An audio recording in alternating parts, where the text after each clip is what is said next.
Hello everyone, good morning. এই দেখো সকাল সকাল চলে এসেছি তোমাদের সামনে একটা এই গাছের পরিচর্যা করব বলে। আর তোমরা অনেকেই জানতে চেয়েছো যে গাছে কি খাবার দেবে, তাই আজকে সেই খাবারের নামটা আমি বলতে চলেছি। তাহলে তোমরা দেখতে থাকো।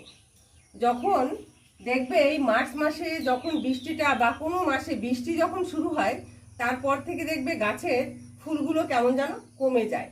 তার জন্যে তখন তোমরা কি করবে, এই গাছের ডাল এমনি করে কেটে, আর এই যে বড় বড় বিচিগুলো দেখতে পাচ্ছ গাছের, এই বিচিগুলো দেখতে পাচ্ছ, এইগুলো কেটে ভালো করে এইভাবে বের করে দিয়ে তারপরে তোমরা গাছে একটা খাবার দেবে। সেই খাবারটার নাম হচ্ছে, আমি যেটা দিয়ে থাকি সেটা হচ্ছে, এই দেখো বিটারাজ। এটা সম্পূর্ণ অর্গানিক, এর মধ্যে সমস্ত গাছের অনুখাদ্য রয়েছে, ঠিক আছে? তা তোমরা যদি গাছে দিতে চাও তখন ধরো এরকম নয়নতারায় দেবে। এই অনুখাদ্যটা সব গাছের ক্ষেত্রেই চলে, বিশেষ করে আমাদের আন্দামানে এটাই বেশি পাওয়া যায়, যার জন্য আমরা এটাই প্রেফার করি।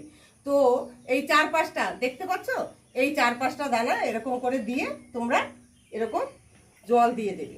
তখন দেখতে পারবে কিছুদিন পরে এই গাছে কিন্তু বেশি খাবার দেওয়া চলবে না, কিন্তু এই গাছে যখন তুমি এই হার্ডি প্ল্যান্ট যেটা আছে, এইটা কাগজ ফুলটা মানে বুগনভেলিয়া, এতে এতটা করে তোমরা 1 চামচ মতন করে দিতে পারো। এরকম করে দিয়ে তারপরে তোমরা এখানে জল দিয়ে দেবে। তো দেখতে পারবে কিছুদিন পরে এই গাছটা সম্পূর্ণ খুব সুন্দরভাবে গ্রোথ নিয়েছে। তার কারণ এর মধ্যে এই হিউমিক অ্যাসিডটাও রয়েছে, এমন কিছু বাদ নেই যে এই এই এই বিটারাজের মধ্যে নেই।